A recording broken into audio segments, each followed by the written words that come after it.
Yun, nandito tayo sa Ilaya River. Ilaya River daw to kung tawagin nila. Dito sa may anong sitio to? Anginan, no? Ha? Sa may taas ng Blue Rock lang. So napakaganda dito, mga idol. Ayan. So titingnan natin yung tubig kung gaano kalinaw. Ayan. Ganyan kalinaw yung tubig dito. Ayan. So ito, ilog to. Ilog. Tapos dinivelop lang nila. Nilagyan nila ng mga riprap dyan sa gilid. Kaya parang nagbuka siyang swimming pool. Pero running water pa rin siya. Ayan, oh. Napakaganda. Linaw ng tubig. Pati sa baba, linaw ng tubig. Oh. So pagka pumunta kayo dito, meron tayong entrance na 30 per head. Tapos yung cottage nila, 200 daw. 200. Tapos yung parking, motor, 10 piso. Sa motor lang. Sa motor lang. So ikutin natin. So malawak din siya, oh. Malawak din yung lalangoyan nyo. Ikutin natin dito. Ayan. Ito yung pinakalabasan niya ng tubig. Ayan. Nilagyan lang nila ng harang dyan. So ikutin natin dito. So, dito may maraming mga cottage dito. Pili lang kayo kung saan kayo. Ayan.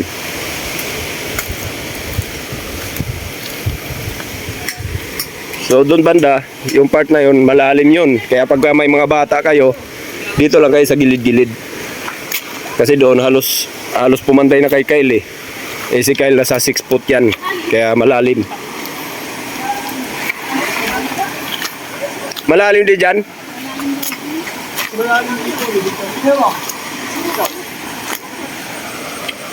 Yan? Oh, malalim din doon ah. Eh, napakalinaw ng tubig oh. Napakalinaw ng tubig mga boss. Napakasarap dito. Hindi naman nakasama si Baho. Pumasok siya eh. So meron ding part dito na malalim. Ayan oh. Video ang kailan. Abutin mo nga dyan, Kyle. Abutin mo nga dyan. Abutin mo dyan. Abutin mo. Ayan, halos pantay kay Kyle. Video ang kita dyan, Kyle. Di, nasa 6 feet na yun. Video ang kita. Ayun. Malalim na doon. 6 feet. Okay, 6 feet na, 6 feet si Kyle. Tapos Kyle. mas malalim, mas malalim pa sa kanya. Kyle. Video. Ayan na. Paulo. Yan, maganda ngayon dahil araw ng Martes kasi ngayon, walang ganong naliligo. Siguro pag mga weekend dito, maraming naliligo dito kasi kung makikita natin daming cottage oh. Ayan.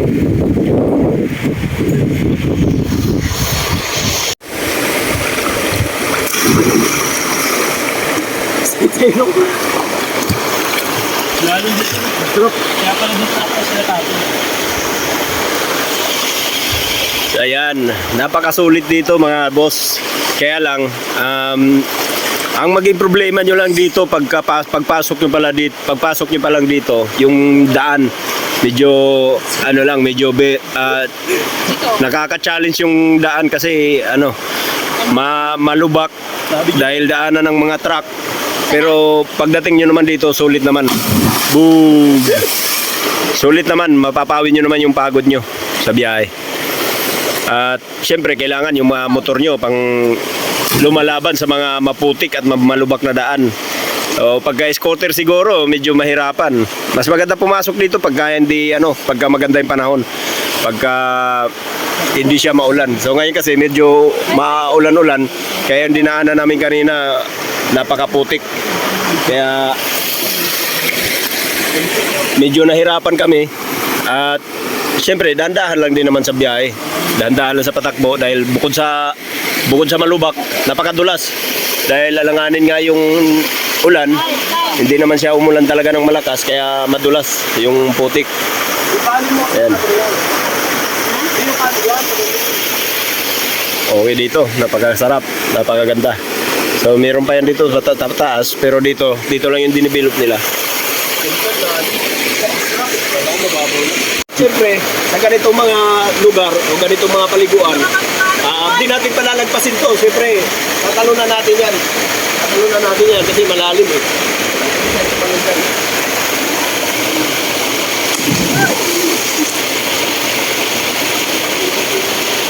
Napakalamig.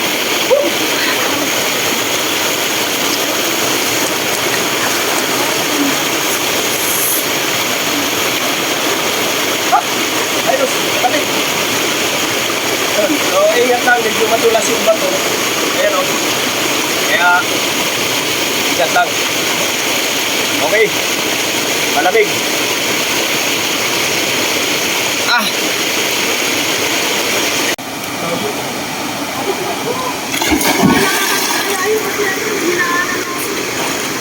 Ah!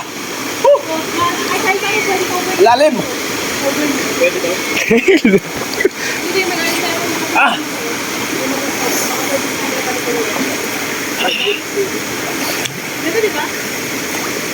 Ayos! Lalim eh.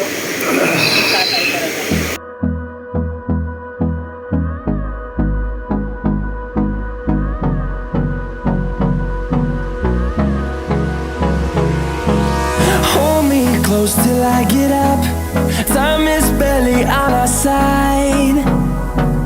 I don't wanna waste what's left. The storms we chase are leading us, and love is all we'll ever trust.